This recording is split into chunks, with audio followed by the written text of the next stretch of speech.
the magic number that realtors want to make is that $100,000, right? However, there's habits that I think agents don't even know that they have that keep them from not only making 100,000, but making much more than that. And so there are 10 specifically that we'll break down, starting with number 1, which is that they have no control over their emotions whatsoever. They have these super high highs, these super low lows. In fact, this just came up on a coaching call yesterday. And, one of the agents was talking about they're in this slump, right? And because he was in this slump, he's questioning everything. Does prospecting work, or does this work? And should I mean, to the point, Ben, where he was wanting to move out of the state. It was the lack of emotional intelligence, or what I call emotional maturity in this industry, is one of the habits that I think agents need to be aware of. That's the whole goal of this conversation, is to raise people's awareness so that they know when they're behaving in a way that keeps them poor. And then they get a listing, right? And then they're out of the slump and they're like, oh, this is the best business ever. I love this business. Where just 2 days ago, they were literally like on Indeed looking for a new job, And so, it's so true. Yeah. So keeping things between the lines, keeping things in perspective, that, success in real estate is not linear. It doesn't it's not a straight line up, and it looks very jagged. There's ups and there's downs. That's called normal. That's called entrepreneurship. And anybody who thinks, man, this is just going to be a straight line to the top, I think is in they're in for a rude awakening. We often, because this business is so delayed, I think we get caught up in this even more, because you forget, just because 90 days goes by, you forget what you did to get that closing. And so you're giving power to the things that you shouldn't be. For instance, you're all emotionally high on the closing, but you didn't do anything that day. So it's just separating, I think, those things of what do I need to do every day, and being proud of the action you do, not whether or not you won the race. Did I do what I said I was going to do? Did I show up? Did I put my shoes on? Did I go on the run? And not be as focused on the actually outcome, but the behavior that you're doing on a daily basis is what can keep you out of this crazy roller coaster that we go on. Totally. Actions before outcomes. You want to see, it's almost like agents, if you didn't know, they have like these bipolar tendencies, to your point. On closing day, you see a realtor on closing day, they are on cloud 9. But to your point, it wasn't what they did that day that produced the closing. It was all the behaviors and the actions that led to that closing. And meanwhile, most agents are miserable on every day that isn't closing day. And so they have their emotions attached to the outcome, not the action. Which brings me into... I think one more thing is that we need to define success. Yeah.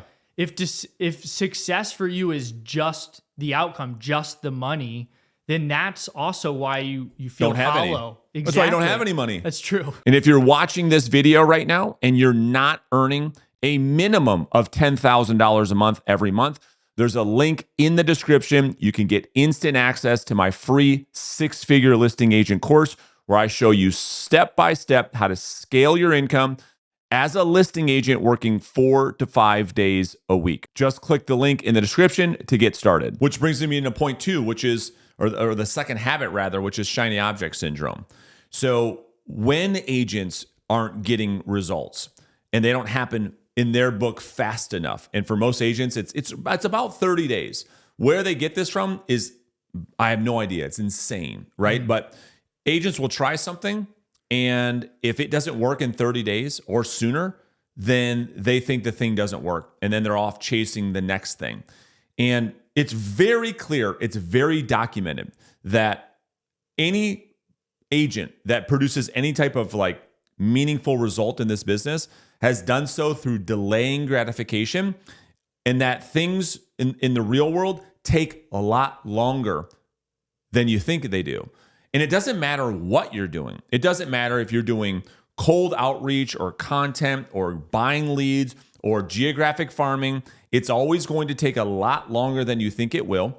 And if you're actually going to produce the result, you have to stop comparing their chapter 20 to your chapter 1. You can't watch a podcast of someone who's crushing it doing social media content and then post 2 videos and say that it doesn't work. Yeah, it's falling in love with the journey. And I think oftentimes people look at the outcome, but if they knew what it took, they wouldn't sign up for it. Yeah. So being really aware of what it is you're going to take, and then just falling in love with the reps, just doing the reps, falling in love with the reps, because if you're just focused on how do I get this result as quick as possible, it's going to be so shallow. It's just not going to last. Yeah. And the other thing is that this idea that there is, the grass is greener, or that there's this path of least resistance, or there's this magic pill, there's this magic potion, there's this magic solution that once I get my hands on it, that's why I'm not succeeding. Everything is hard. Everything is hard. I cannot tell you how, and it doesn't matter which side of the spectrum an agent's on. If they're on the side of this is a sales business and I need to do prospecting, or this is not a sales business and it's a whatever business and I'm going to do content or build a personal brand. Those are like the 2 ends of our world, right? You've got the hardcore fanatical prospectors who pick up the phone every day and make phone calls and they grow their business that way. And then you have people, well, I don't believe in that, so I'm going to go build a personal brand. Both are as difficult. Yeah. They take the same character traits. That's why people are afraid to get behind the camera. The same fear that they have making cold calls is the same fear they have making content and publishing it on the internet. Their fear of rejection, fear of being judged, fear of not being accepted. They're the same fear. And to get past that fear, it's the same character traits, which is how people cure themselves of shiny object syndrome, which is you're not gonna. It's not tactic jumping. It's not that you're not succeeding because you're doing the wrong tactic. How do I know this for sure? For the audience's sake.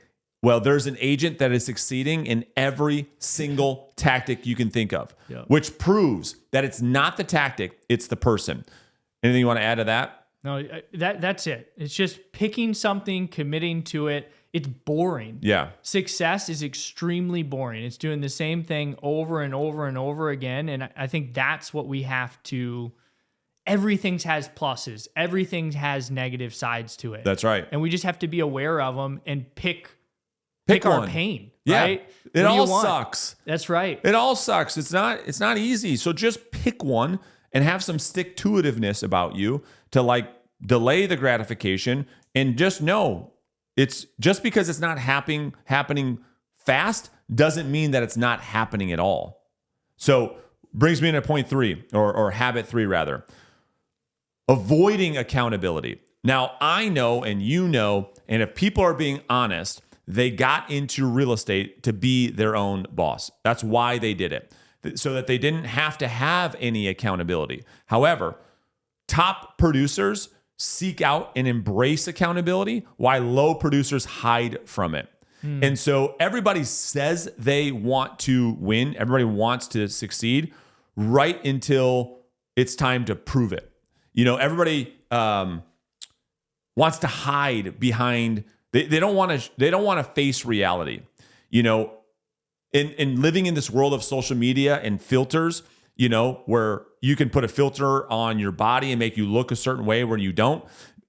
You can look successful and not be successful.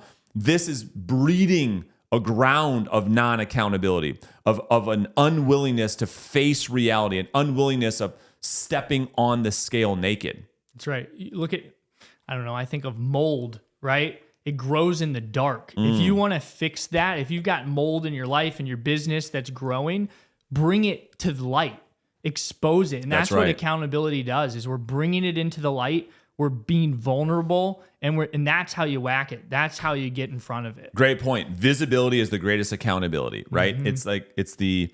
It's what I always, it's the analogy I always use. It's somebody who is going to do a push-up in front of a personal trainer always has better form than doing a push-up alone, right? And so accountability is probably the greatest gift to top achievers that there ever has been. Human beings are built to do what is easy. It's how we're hardwired. And so to have high levels of visibility and accountability in your life is the path towards high achievement. Yeah. So let's talk about habit number 4, which is that agents that don't make a lot of money don't prioritize daily prospecting. Now, there's many forms of prospecting, but the point is that people that don't make 6 figures in this business or more, they just simply don't proactively look for clients. Everything they do is built around waiting. Everything. And none of what they do, they don't have any type of process or system to proactively generate leads. How do I know? Because I ask people on this YouTube channel about once a week, what is your biggest problem? And they always say leads. 95% of these surveys are always not enough leads, not enough leads. Leads to me is not the problem, because leads is just a byproduct of effort. Leads are so easy to get if you're willing to do some work. Yeah. I was going to say, you don't have a lead problem, you have a discipline problem. Oh, beautiful. That's exactly right.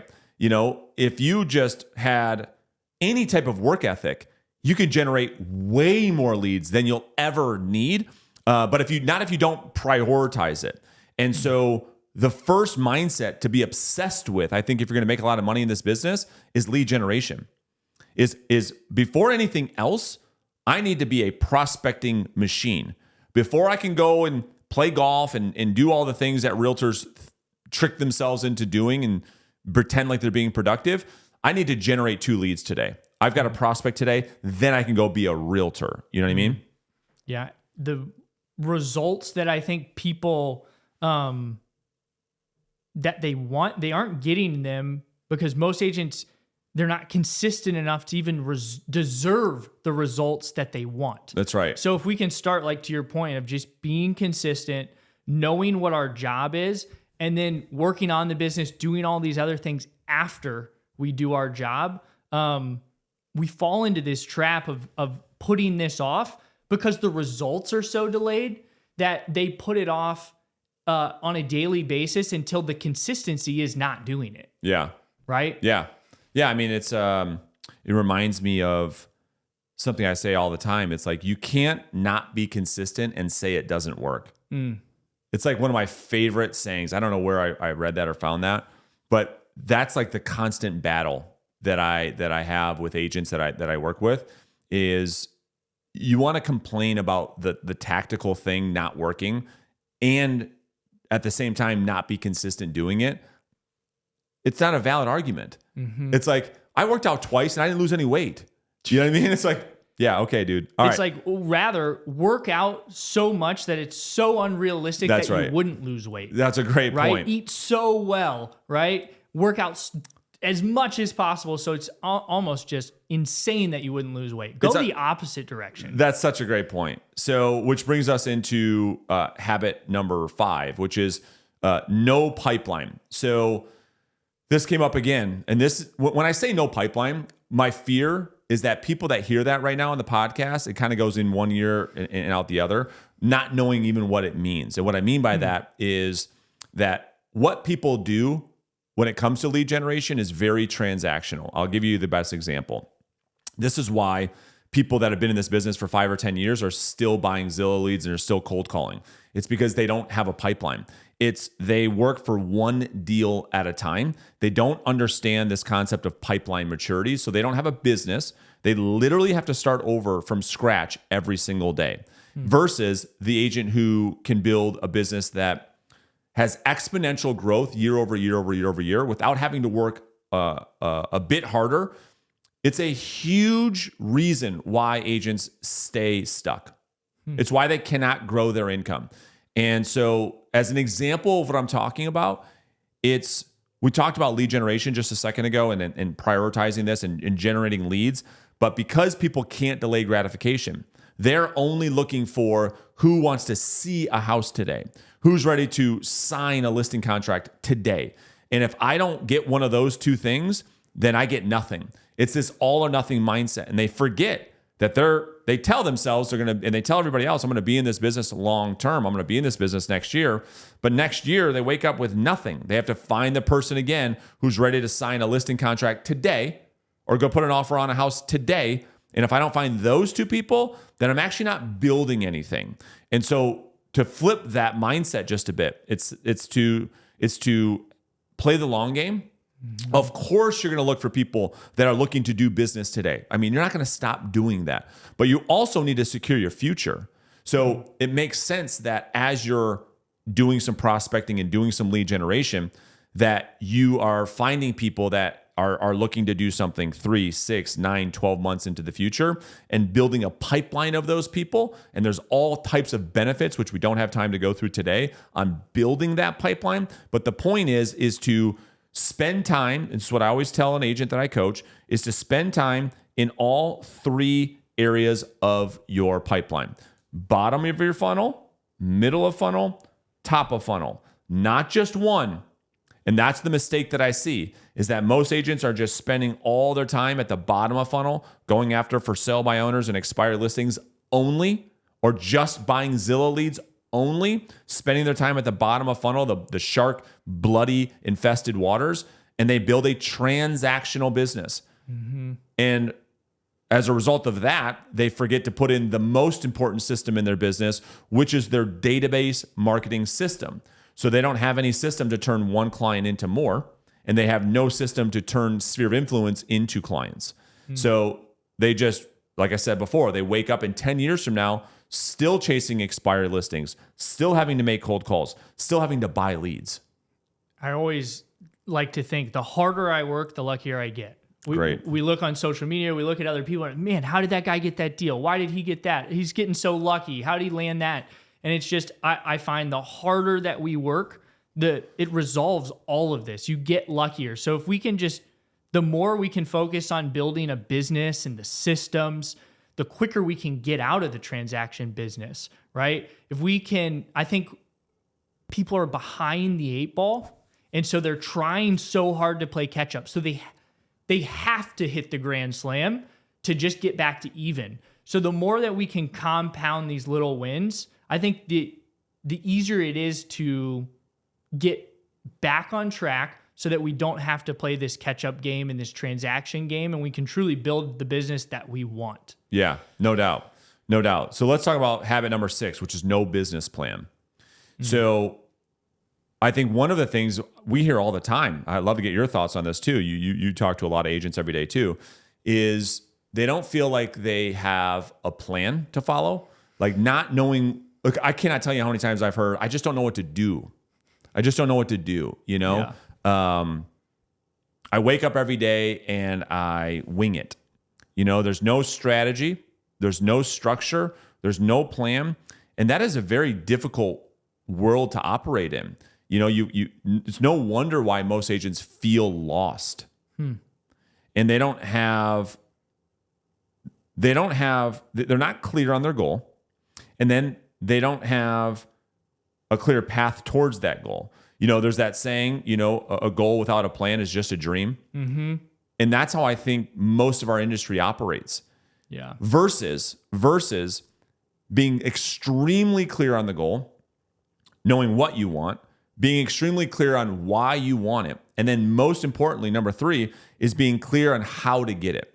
I'm talking about on the tactical, actionable level, so that you know exactly what actions, not just this mutual mystification, not just pie in the sky, but okay, here are the activities I must do on a daily basis, that if I do the actions and I do the behaviors, that the goal happens automatically. It's unrealistic for it not to happen. That's right. Yeah, I had the same thing written down. Most people don't have a plan, they have a wish. That's right. Just like a dream. Like, it's not real. If you lay that plan in, it's simple. It's like, how much money you want to make. Divide that by, exactly how much your average commission is. What do you have to do? What would you do? What would be unrealistic for you not to get that amount of deals? And just keep going backwards. And then you always know exactly what to do. That's And right. you're not playing that catch up game. Yeah, and I think that as we're having this conversation, people don't want to plan because, again, they don't want to face reality of what they need to do in order to get where they want to go.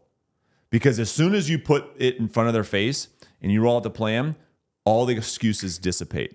And as soon as they know, okay, for me to make the money I want to make requires me to talk to 21 new people a day, I don't want to know that because now it's inside of my control. Now I can no longer be a victim. And right. Point. And so it's like, now they got to come up with another reason why they can't talk to 21 new people every day. And that's what this business comes down to.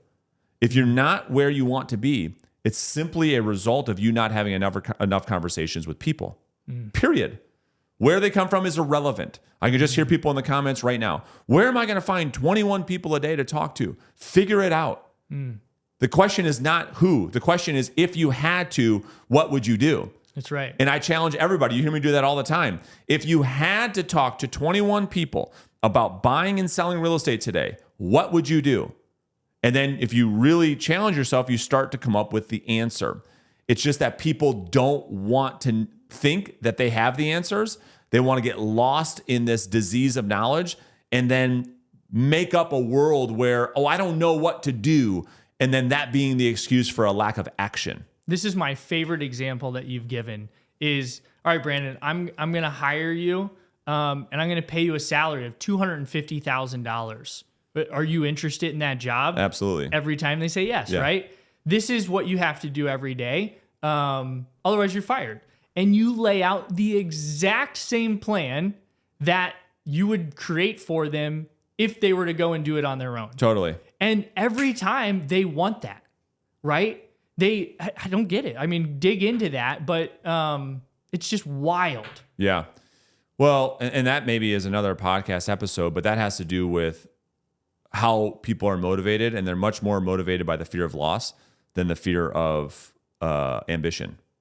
Or they're much more motivated by the fear of loss than they are motivated by ambition. That's a better way to say it. Carrot versus the whip. Yeah. That's why, and then not to get too deep on this, that's why people behave so much better when they're an employee than when they're self-employed. Sure. They show up they show up as a better version working for someone else than they do for themselves. It's very sad, but it's real because they're afraid to lose the paycheck. And so even if you put someone in a position to make unlimited amounts of income, they still will not behave or take the action that they would have taken as they did working for somebody else. Now, so let's get into habit number 7, which is focusing on looking successful rather than doing the activities to actually be successful. This is a major problem in our business. And it is this way because most people think that real estate is sexy. So when they get into this business, they put on this huge front. They go and get their, that they like the professional headshot. They rent the car. They go to some like fancy house, and I'm not even kidding when I say this. They're more concerned with their friends thinking they are successful than actually being successful. I'm not going to name names. I mean, everybody knows somebody like this. It's like you see them online and you think they're an absolute rock star. Yeah. But then you know the real. It's like, dude, that person just got 3 commission advances. And it's unbelievable how people's insecurity and their worry to seek approval from others is more important than them actually making money for their family. It's craziness. It's madness. Well, you just take it into society. The thing that people, the middle class, the reason they stay broke is they're spending on these appearances. That's right. But soon as you get around a wealthy person, a rich person, whatever you want to call it, the things that they value, the things that they spend money on, the way they look in a crowd, right? You So look good. at the people that walk into a store like a Louis Vuitton or something. Like it's just a completely different person because because it's all about appearance. There's no depth to it. So true. I mean, I'll bring this up just because you nailed it. If you look, there's a really high end mall, right? Nearby where we live, and you hit the nail on the head. I mean, you would see the people in line at Gucci to get the new purse or the new belt. I mean, and they all have, they got the fancy shoes and the nice clothes and all this stuff are the very same people that like are behind on their mortgage or their rent. It's very sad that the extent people will go through to look a certain way versus putting that effort into actually being successful. All right, let's get into habit number 8, which is the disease of knowledge. So this is yet again another habit that people don't even know they have, but this is the addiction to information and tricking their mind into knowing versus doing. Now, check this out. I didn't know this until recently, but you know the book Think and Grow Rich by Napoleon Hill? Mm-hmm. It's probably one of the most popular self-development books on the planet. And Napoleon Hill died broke. And not only did he die broke, but he was a financial mess. His in-laws had to take care of his family financially. Now, how can that be? That the person who has more information and more access to successful people than anybody on the planet, in other words, he has more knowledge of how to succeed, be a failure. This is because knowledge does not translate to results. And this is a major problem for realtors, is they spend their best hours of their best days seeking out information instead of execution. Instead of operating and doing what they already know, they spend their time searching out more information. They believe that they're not where they want to be because of a lack of knowledge, of not knowing something. So they buy every course. They watch every YouTube video. They watch every podcast. They get every book, searching for the magic pill. Something's in this information. And that's why, and I don't have that information, which is why I'm not where I want to be. Not knowing that has nothing to do with their results, that their inaction and their lack of execution and their lack of character is the real reason. Yeah, it's mind-blowing, the trap that we can get in. And I think it just comes down to creative avoidance. Yeah. Right? Just constantly like, if I am always searching, then I don't actually have to do anything. Yeah, it's confusing this learning or this seeking out of information for being productive.